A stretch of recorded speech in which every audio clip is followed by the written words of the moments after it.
मन को नियंत्रित करना जरूरी होता है, क्योंकि अशांत मन हजारों सवालों का घर होता है। गौतम बुद्ध की इस कहानी से जानिए मन को शांत करने और जानने का तरीका।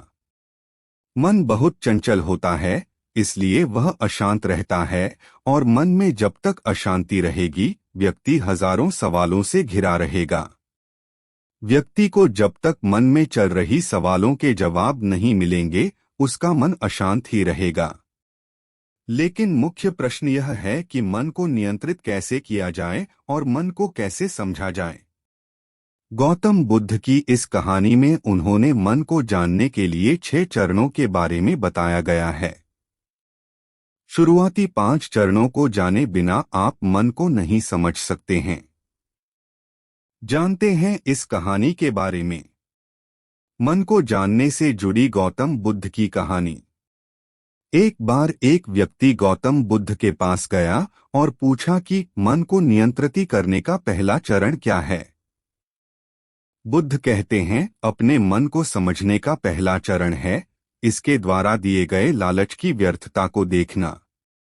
क्योंकि जब मन अशांत होता है तो कई तरह के लालच देता है। जिसने मन द्वारा दिए इन लालचों को पहचान लिया, उसने मन को समझ लिया।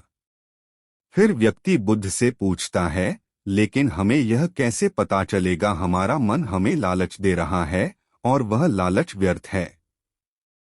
इसका जवाब देते हुए बुद्ध कहते हैं, अनुभव से।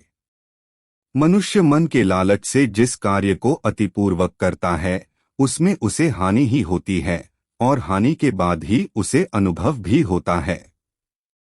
जैसे जिसने वास्तव में यह देख लिया कि नशा करना केवल दुख है, वह नशा मुक्त होना शुरू कर देगा। जिसने जान लिया कि ईर्ष्या से खुद का नाश होता है, वह ईर्ष्या से मुक्त हो जाएगा। मन को समझने का यही पहला चरण है। बुद्ध बताते हैं, मन को जानने का दूसरा चरण। व्यक्ति बुद्ध से पूछता है, यदि व्यक्ति पहले चरण से यह जान जाता है कि वह मन द्वारा दिए लालचों के कारण दुखी है, तो फिर दूसरा चरण क्या है। बुद्ध कहते हैं, खोज पर निकलना। दूसरे चरण के लिए ऐसे व्यक्ति की खोज पर निकलना होगा जो कि पहले ही अपने मन को जान इससे मुक्त हो चुका है, क्योंकि वही तुम्हारा मार्गदर्शन कर पाएगा। बुद्ध बताते हैं, मन को जानने का तीसरा। व्यक्ति कहता है, लेकिन ऐसे व्यक्ति की पहचान कैसे होगी। बुद्ध कहते हैं, यही तीसरा चरण है। सुनना ही अपने मन को समझने का तीसरा चरण है। व्यक्ति कहता है, क्या इसे देखकर पता नहीं किया जा सकता।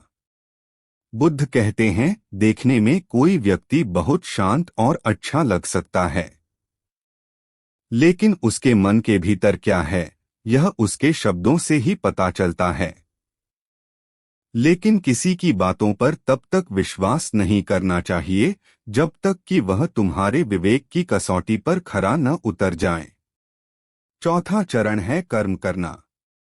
बुद्ध कहते हैं, कर्म ही मन को समझने का चौथा चरण है। खुद को जानने के लिए सही दिशा में कर्म करना जरूरी है, लेकिन कर्म करते हुए व्यक्ति हर बार 2 गलतियां करता है। पहली गलती है यह कि शुरुआत ही नहीं करना, और दूसरी गलती पूरा रास्ता तय नहीं करना। इन दोनों गलतियों के पीछे हमारे मन की ही चाल होती है। व्यक्ति अपने कर्म को पूरा इसलिए नहीं कर पाता क्योंकि वह सोचता है कि मैं कल से शुरुआत करूंगा, तो कोई यह सोचता है कि मैं असफल हो जाऊंगा। इन गलतियों का मुख्य कारण है जागरूकता की कमी। इसके बिना मन व्यक्ति को उसके सही दिशा में चलने नहीं देता। मन को जानने का 5वां नियम है जागरूकता। बुद्ध कहते हैं, मन को जानने और समझने का 5वां चरण है जागरूकता। इसीलिए हर कार्य को जागरूकता के साथ करो। बिना जागरूकता के साथ किया गया कार्य या फिर जिया गया क्षण मृत्यु के समान है।